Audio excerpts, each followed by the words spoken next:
Hey guys, my name is Fergus Hughes, and this is my presentation on my campaign for paper for APC 201.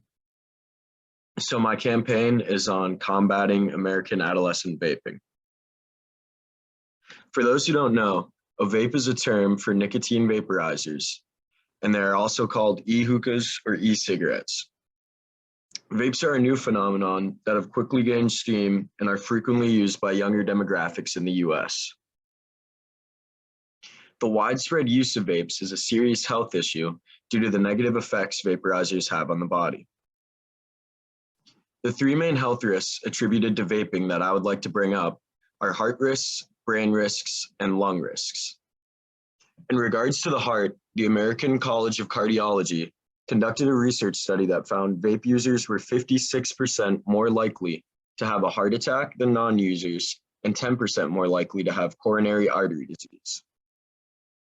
When assessing risks to the brain, it's important to note that a study published in the Journal of American Medicine Association reported that former vape users were 1.6 times more likely to receive a clinical diagnosis of depression, and current vape users were 2.1 times more likely. The most commonly known health risks associated with vaping are lung issues. Researchers from the School of Public Health and School of Medicine at Boston University found that participants who had previously used vapes were 21% more likely to develop respiratory diseases, while current vape users were 43% more likely to develop respiratory diseases. Target audience of my health campaign project are American adolescents, specifically from the ages of 10 to 19. I chose to target this audience for two main reasons. First, vaping is extremely prevalent in this age demographic. The Center for Disease Control and Prevention and Federal Drug Administration found that over 2 million Americans in this age range are frequent vape users. That is a shockingly large number. The second reason I've chosen to target this age demographic is due to studies that have shown that nicotine use in teenagers can stunt the development of their brain. So in order to craft my health communication campaign, 3 theories, studies, and resources proved to be very useful for me. The first health communication theory that I utilized was the health belief model.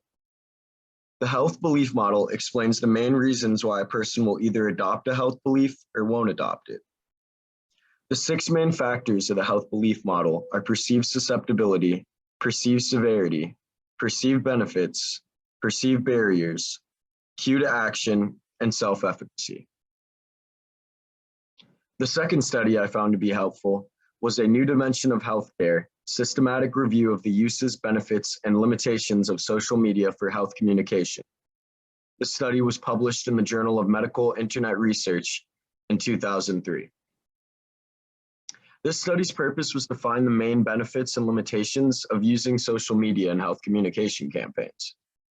The study found that social media has 6 major benefits, which are increased accessibility and widening access to health information,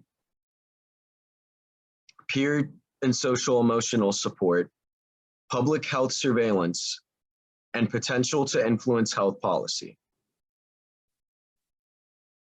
The last resource I made use of was, simply put, a guide for creating easy to understand material, which was a book created by the Strategic and Proactive Communication branch of the CDC. This book was helpful to me as it compiled good practices to use when creating my health messages. My main distribution strategy for my health messages is utilizing social media and flyers. For social media, I plan to use Twitter and Instagram to post messages, using built-in analytics to tweak when to post these messages and find out which messages garner the most interactions. Regarding flyers, I plan to post printed flyers in schools so that they can be seen by all of my target demographic. Another advantage of using schools is that the school administrations can ensure that the flyers aren't torn down. The first message example I've included is a message I've made fit for Instagram. To design this message, I followed advice included in the CDC guidebook.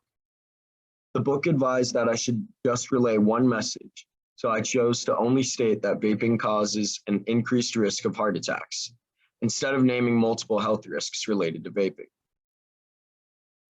The guidebook also noted that messages should be short, so I made the visual of the post contain only 2 sentences and the post description concise. I chose to use a picture of a man in a hospital bed, as the guidebook stated that photographic visuals tend to be more compelling to audiences. Lastly, the CDC guidebook expressed that every healthcare message should have a call to action at the end. For this reason, my final recommendation in the description of this ad tells audiences to put the vape down. The second health communication message I've included is intended to be printed out as a flyer. For this flyer, I decided to focus on the perceived benefits factor of the health belief model. The perceived benefits factor can be defined as an individual's perception of the benefits or successfulness of certain actions to prevent diseases.